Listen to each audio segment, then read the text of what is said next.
हजुर नमस्कार। नमस्कार नमस्कार। ए गिटी बाले हजुरको हो? गिटी बाली मेरो हो।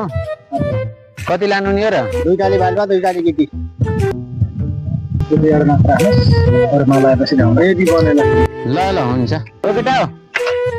ओ केटा यता ल अहिले तिमीले लिएर जाऊ।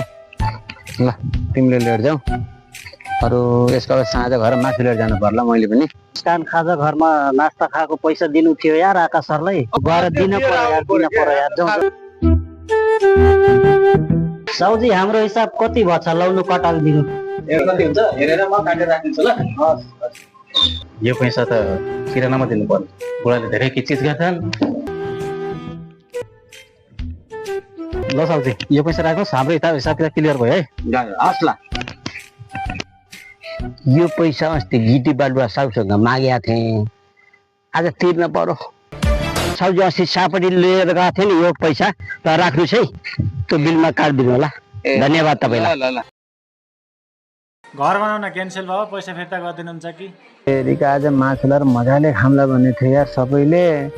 बुढाले बिताउने बल्ल बल्ल आएको पैसा पनि यो पनि फिर्ता गर्न पर्ने हो यार। लौनुस् हामीले बनाएको भिडियोबाट हजुरले के ज्ञान पाउनुभयो कमेन्ट गर्नुस् त।